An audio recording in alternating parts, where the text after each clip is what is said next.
Sebelum lanjut ke videonya, jangan lupa buat di subscribe dulu ya guys ya. Dan kalau sudah subscribe, mari kita lanjut ke videonya. Halo guys, jumpa lagi bersama saya channel Rumah Satwa Vlog. Dan assalamualaikum warahmatullahi wabarakatuh.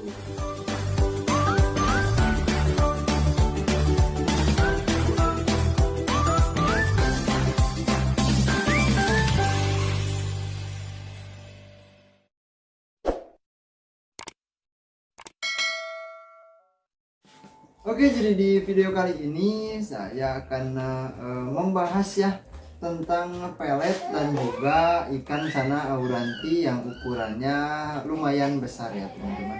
Karena kemarin ada yang menanyakan apakah ikan cana auranti yang doyan pelet yang ukurannya lebih dari 20 cm apakah masih mau pelet ukuran 1 mm ya teman-teman. Nah, jadi kebetulan ini 1 mm ya. Nah, pelet Akari Premium Blue yang waktu itu saya pernah coba ke ikan cana auranti ya teman-teman.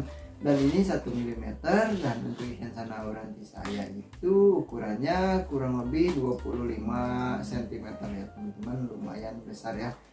Nah, jadi sekaligus video ini mungkin buat teman-teman yang sedang memilih ukuran pelet untuk ke ikan cana kesayangannya ya.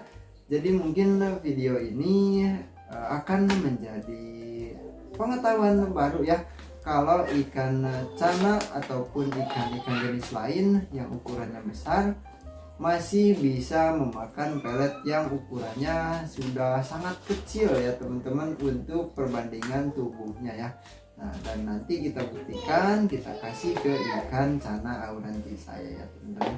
Dan sebagai bocoran ya, jadi ikan cana auranti saya yang ukurannya di atas 25 cm ya, kurang lebih ya teman-teman 25 cm, karena waktu itu saya ukur kering sudah 24 ya, tapi itu 2 atau 3 bulan ke belakang ya teman-teman. Jadi kurang lebih sekarang 25 cm ya teman-teman, dan masih mau pelet ukuran 1 mm ini ya teman-teman.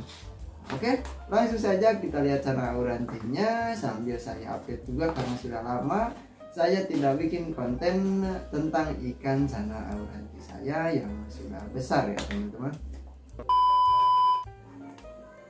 Nah, oke teman-teman, kita sudah berada di depan tank ikan cana aurantinya ya teman-teman. Yang ukurannya teman-teman bisa lihat sendiri, ini sudah besar ya tuh. Dibandingkan dengan tangan saya pun itu teman-teman bisa membayangkan ikan ini sebesar apa ya. Dan tank ini 80 cm ya teman-teman, ikannya sudah sebesar ini ya. Nah, kepalanya pun sudah besar ya teman-teman. Ikannya aktif ya teman-teman, tetapi sayangnya kemarin pas saya ganti air itu airnya putih lagi teman-teman, dan rencananya besok saya akan ganti airnya lagi ya teman-teman, karena sudah 3 atau 4 harian tidak ada hujan ya teman-teman. Saya berharap air di sumur rumah saya ini jadi bagus lagi ya teman-teman, dan nantinya bisa jadi kristal clear lagi ya teman-teman, jadi bening lagi ya. Nah, dan untuk ikan ini di ukurannya yang sebesar ini saya masih kasih makan dengan pakan Akari Premium Blue yang 1 mm ya teman-teman tuh. Karena ini masih ada ya tuh, tinggal sisa sedikit ya teman-teman. Nah, masih ada. Rencananya saya akan habiskan dulu ini, nanti kalau ada eksperimen treatment yang lain saya akan beli lagi pakan yang lain ya teman-teman. Dan untuk kondisinya sekarang teman-teman bisa lihat itu fin atasnya sudah mulai rapih lagi, tinggal nyamain itu ya tuh, sedikit ya kurang sama, kurang rata ya teman-teman karena habis fin root ya. Untuk ekor sudah bulat sempurna lagi, dan untuk bagian fin bawah juga tuh tinggal sedikit lagi ya teman-teman. Dan kalau misalkan tidak dilihat dengan benar ya teman-teman, hanya sekilas saja itu sudah nggak kelihatan ya teman-teman. Nah, dan ikannya flaring terus rooming ya teman-teman, dan galak juga ya, tanpa harus digedor kacanya ikan ini bisa langsung mangap-mangap ya teman-teman. Tuh ikannya ke belakang. Nah, kesempatan ya untuk melihat ekornya yang lebar ya teman-teman. Nah, kita tinggal gini-gini kan saja ya. Tuh ikannya maju ya teman-teman. Nah, dan untuk bagian warna birunya, karena saya pakai Akari Premium Blue ini untuk pakan harian ya, karena masih ada ya teman-teman. Ini untuk warna birunya lumayan enak dilihat ya teman-teman, tetapi airnya seperti ini, jadinya kelihatannya itu sedikit menghitam ya untuk bagian fin atasnya ya, padahal itu biru ya teman-teman. Dan untuk fin bawah tuh lebih kelihatan jelas ya, sedikit biru agak silver ya teman-teman. Nah itu juga biru ya. Dan untuk fin dayungnya, karena waktu itu fin rootnya lumayan parah sampai hampir ke pangkal, jadi teman-teman bisa lihat itu kiri kanan berbeda ya teman-teman. Waktu awal beli, teman-teman mungkin yang ikuti konten saya dari dulu tahu ya, ikan ini garis-garisnya itu sangat rapi sekali ya teman-teman. Tetapi karena kemarin habis finroot beberapa kali malahan ya, pas sudah mulai tumbuh malah finroot lagi karena lompat ikannya. Nah jadinya seperti ini ya teman-teman. Tuh untuk garis motif sirip dayungnya ini jadi jelek ya. Tuh jadi acak seperti ikan cana orna ya teman-teman, ikan cana orna. Dan kalau ikan cana blue fulcra itu biasanya sama ya, garis-garis seperti ikan cana auranti ya teman-teman. Tetapi kalau ikan cana orna itu titik-titik nggak beraturan seperti ini ya teman-teman. Dan kalau misalkan cana blue fulcra yang dotnya bagus ya, itu biasanya ada juga yang silangan dengan cana orna ya teman-teman. Dan kalau misalkan dotnya banyak, teman-teman tinggal lihat saja. Kalau misalkan si sirip dayungnya itu titik-titik ya, tetapi bukan habis finroot seperti ikan yang ini, ikannya masih normal ya teman-teman, bahkan masih kecil. Kalau motifnya titik-titik acak, itu biasanya sudah ada darah ornanya ya, atau sudah disilang ya teman-teman. Nah dan untuk warna kuning ya, untuk warna kuningnya ikan ini teman-teman juga bisa lihat, warna kuningnya sekarang sudah jelas ya teman-teman, kontras sekali dengan warna hitam tubuhnya ya. Nah itu dia tuh, sip.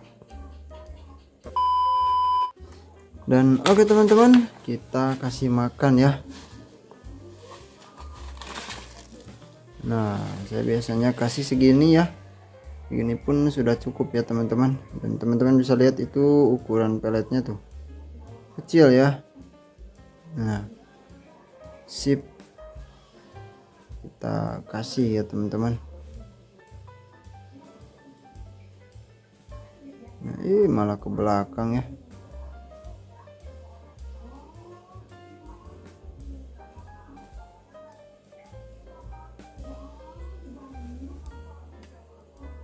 Nah tuh ikannya mulai sadar ya teman-teman, bahkan ke pakan pun kalau seperti ini ikannya flaring ya tuh.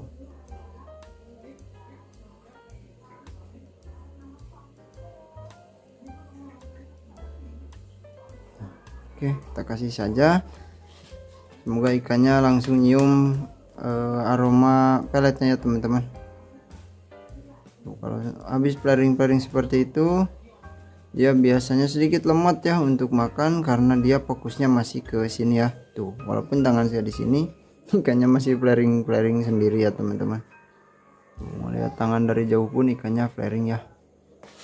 Nah, tuh, kita tinggal gini-gini kan saja ya, tidak perlu digedor ya teman-teman. Ikannya sudah mau mangap-mangap ya. Wih, sip. Masih mau ya teman-teman, flaring ke depan tuh, tapi dia mulai sadar tuh. Nah mulai sadar ada makanan ya. Nah, oke teman-teman bisa lihat ikannya sebesar ini mau makan pelet sekecil itu ya teman-teman. Tuh mulai mengunyah ya teman-teman. Ikannya masih mau makan ya, walaupun peletnya kecil-kecil ya teman-teman. Dan untuk ikan ini, kalau misalkan ikan kita kasih ikan yang mati, ikan ini nggak mau teman-teman.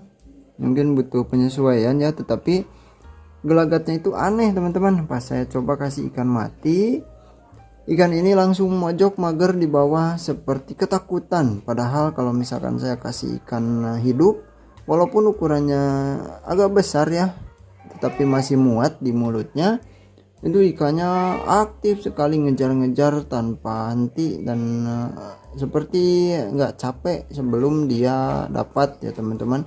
Tetapi kalau saya kasih ikan mati, walaupun ikan kecil ya sebesar kelingking, ikan ini sudah nggak mau ya teman-teman. Dia malah mojok, mungkin aromanya sudah kecium, tetapi beda ya mungkin baunya ya teman-teman. Dan dia langsung mojok mager di bawah seperti ikan stres, dan dia nggak mau makan. Biasanya sampai 2 hari dia nggak mau makan teman-teman. Padahal di hari berikutnya biasanya saya langsung kasih pelet lagi ataupun makanan yang dia suka ya.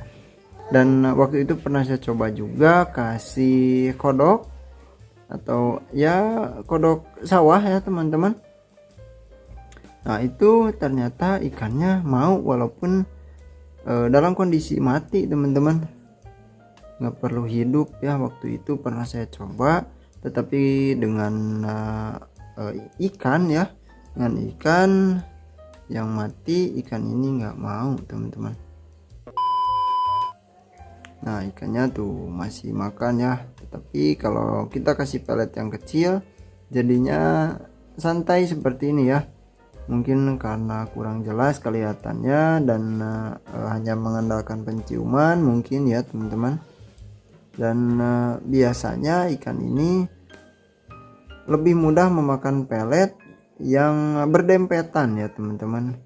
Entah itu berdempetan karena dari kemasannya ataupun pas di air itu kan ada yang berdempetan ya teman-teman. Beberapa titik ada yang berdempetan. Nah seperti ini, itu biasanya ikannya lebih mudah menemukan si peletnya ya teman-teman. Nah tuh kalau satu-satu dia lewat ya. Nah tapi nantinya juga akan berkumpul, entah itu di tengah ataupun di belakang ya teman-teman, atau di depan, di kaca depan. Itu biasanya akan berjejer ya teman-teman. Nah biasanya ikan ini langsung memakan peletnya ya. Tuh kalau yang di tengah tuh asalkan ada beberapa butir ya, jadi mungkin kelihatan ya teman-teman. Tuh. Nah terus ya. Nah berarti untuk teman-teman yang masih bingung apakah ikannya masih mau pelet yang kecil ya, kalau misalkan ikan teman-teman sudah besar, nah jawabannya mau ya teman-teman. Jadi kalau misalkan teman-teman sedang cari Akari Premium Maxi ataupun pakan-pakan merek lain, terus hanya ada yang 1 mm dan ikan teman-teman di atas 20 cm atau 25 ya, yang ini juga 25 cm kurang lebih, itu kalau misalkan nggak ada yang ukuran lebih besar peletnya, teman-teman masih bisa kasih yang ukuran 1 mm seperti saya ini ya. Yang jelas ikannya masih mau makan, tetapi sedikit santai ya teman-teman, karena butuh ketelitian mungkin ya untuk ikan menemukan pakannya ya. Nah, dan untuk video kali ini saya cukupkan saja sampai di sini ya teman-teman. Biarkan ikannya makan dulu seperti ini. Dan terima kasih banyak ya buat semuanya yang sudah menonton sampai akhir, dan sampai jumpa lagi di video selanjutnya. Wassalamualaikum warahmatullahi wabarakatuh.